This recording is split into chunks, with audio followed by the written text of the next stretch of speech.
Sekalipun taun, wabah yang terjadi dahulu kala di dunia Islam begitu dahsyat. Anda tahu taun dulu kalau terjadi orang baru kena paginya ketularan bintil-bintil, sorenya meninggal, Pak. Kalau sekarang orang di swab positif, sekian belas hari dia isolasi mandiri, kemungkinannya dua, kemungkinan sembuh, kemungkinan mati. Persentasenya berapa? Sembuh 80%, Pak, mati 3%, kecil sekali. Bukan berarti kita menganggap ringan nyawa orang, tidak. Cuman saya ingin menggambarkan betapa taun dahulu lebih dahsyat daripada yang so-called pandemi, yang lebih cocok disebut plandemi ini. Direncanakan ini, Pak. Yang karenanya kalau kita lihat sejarah, sekalipun dahsyat taunnya dahulu kala, nggak ada cerita, Pak, sholat berjamaah berubah tata cara pelaksanaannya, nggak ada. Kenapa kita harus berubah? Dan saudaraku rahimakumullah, kami cuma mengingatkan beberapa pesan dari Nabi SAW tentang sholat ini. Yang pertama, Nabi mengatakan, sallu kama ra'aitumuni usolli. Sholatlah kalian sebagaimana kalian melihat aku sholat. Ini sudah kata mati, Pak. Ini kunci, Pak. Kunci ini. Makanya para ulama fikih memutuskan nggak boleh dikerjakan sembarangan, nggak boleh. Apalagi setelah dia ada aturannya, terus kita berkreativitas menyangka itu lebih baik untuk keselamatan dunia kita, sementara kita tidak peduli dengan keselamatan akhirat kita. Nabi Muhammad SAW menyatakan, hari berbangkit nanti aku akan menunggu umatku di depan telagaku. Aku akan bisa membedakan siapa umatku, siapa yang bukan. Umatku adalah mereka yang wajahnya, tangannya, kakinya bercahaya bekas wudhu. Tapi ketahuilah, ada sejumlah orang wajahnya bercahaya, tangannya bercahaya, kakinya bercahaya. Aku panggil mereka, tapi dihalau sama malaikat, tidak boleh mendekat.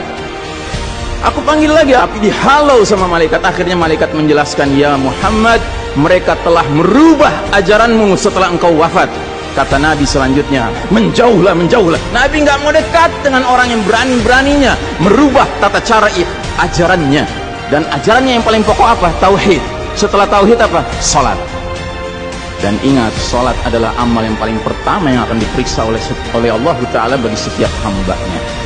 Dan saudara rahimakumullah, saya ingin menyampaikan dua hadis lagi. Satu hadis dari Nabi, la tadaru furujatin lisyaitan. Jangan kalian biarkan celah-celah itu untuk syaitan. Ini Nabi Muhammad SAW yang berbicara, bukan Ihsan Tanjung. Kalau Ihsan Tanjung yang berbicara, Anda boleh tolak, Pak.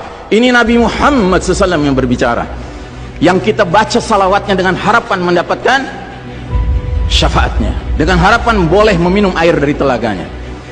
Jadi kata Nabi apa?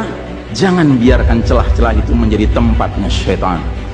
Hari ini tidak sedikit masjid bahkan memuliakan syaitan, memberi tanda di mana syaitan hendaknya berada. Na'udzubillahi min dzalik.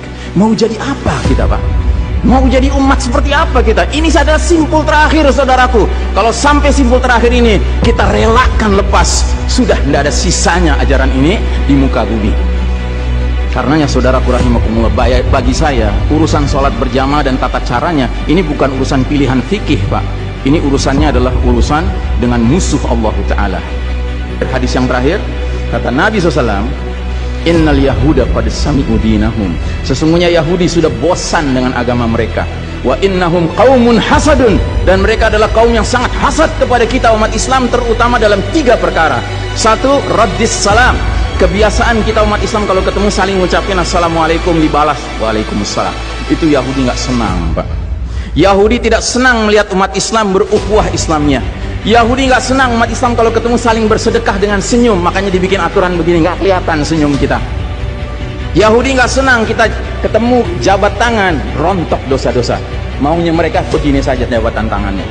Dari mana ini semua? Yang kedua, mereka hasad sama kita dalam urusan apa? Iqamatis sufuf. Dalam tata cara kita menegakkan saf kita.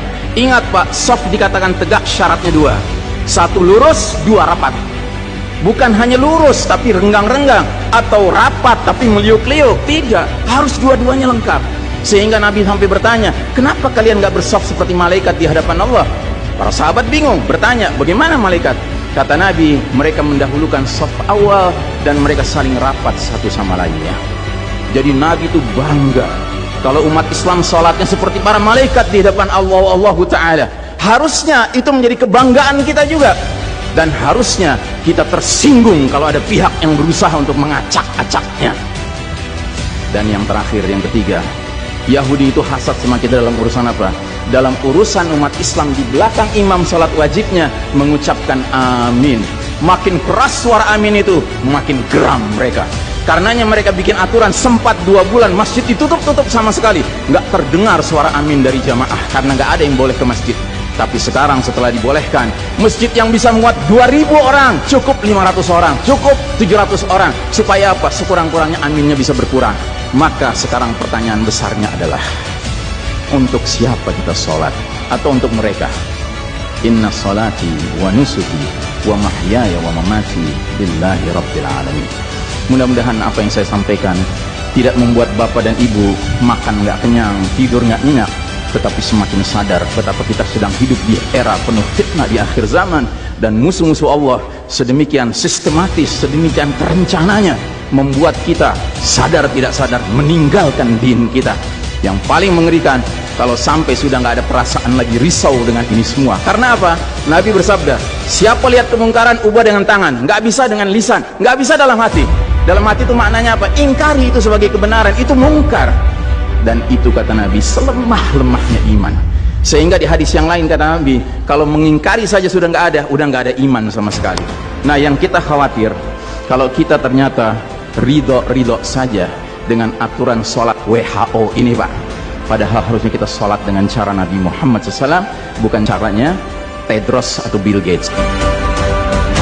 Kepada jamaah, inilah nasihat dari hati yang paling dalam kepada saudara-saudara yang saya cintai karena Allah, yang kita sama-sama bersolawat, kita sama-sama mengharapkan air dari telaga Nabi. Tapi boleh jadi nggak semua kita ngerti apa yang harus kita lakukan agar air telaga itu dapat jaminan kita boleh meminumnya.